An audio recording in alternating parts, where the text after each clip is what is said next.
السلام علیکم ورحمت الله وبرکاته. محترم ملګرو، امید لرم چې ښه به ان شاء الله. محترمو، دا تصویر تاسو وګورئ. د ملګري یوه ویډیو کړې ده او په هغه ویډیو کې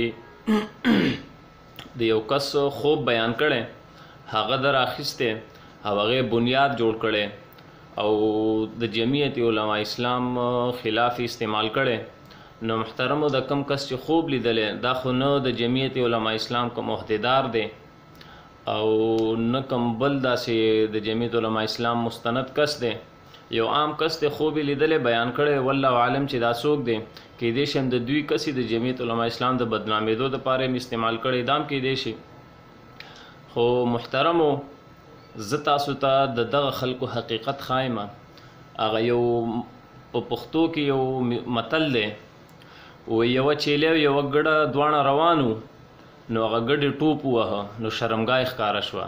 نو هغه چیلې ورپسې خندل چې او شرمګاه ښکاره شوه. نو چیلې د ځان نه خبره نه وه چې د چیلې د هلکې خو اوچتی، هر وخت یې شرمګاه ښکاري. نو محترمو، زه تاسو ته د دې خلکو حقیقت اوس ښیم.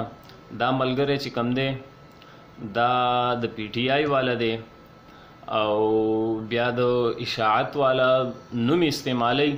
نو زه دوی ته د دوی د مشرانو چې د دوی د سټیج نه دا خوب بیان شوی دی او د دوی علما ناست دلته موجود دي، نو ملګرو بدې ردې ورپسې مه وایې، صرف الزامي جواب دی.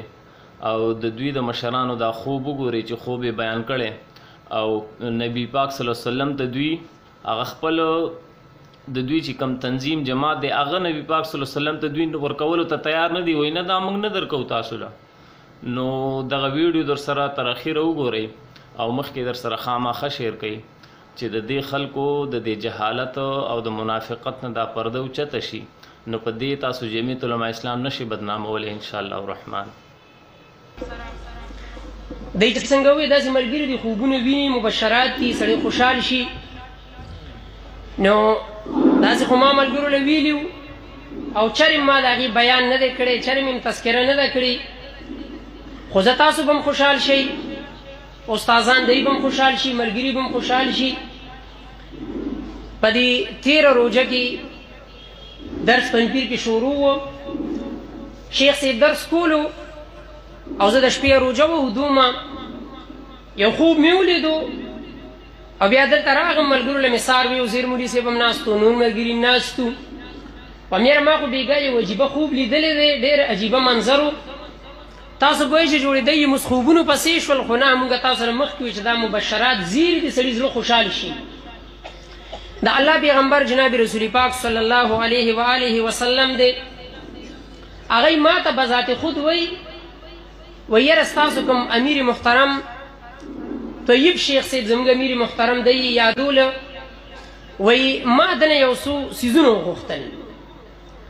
وایي ما دله یو دا وایي چې یاره داسې وکړه، دا پاکستان دی، دا پاکستان دی، خرڅ کا دی پرېږده، یا په ما یا په بل باندې. خو هغه ما له وایي چې دا چرې نشي کېدی. وایي بیا وله ما وایي چې دا تنظیم دی کوم دی، د دې دا کوم کارکنان دي، تنظیم دی، د سره دغسې وکړه، دی را خرڅ کا، دی پرېږده. وایي ما له وایي چې دا چرې نشي کېدی. بیا وایي وله ما وایي چې داسې وکړه، دا خپل کور دی، دا خپل ځان وایي راله وایي چې سر په سترګو دی له تیار یم، کور قربانوم، ځان قربانوم، خو نه پاکستان قربانوم او زه نه خپل تنظیم هغه نه قربانوم.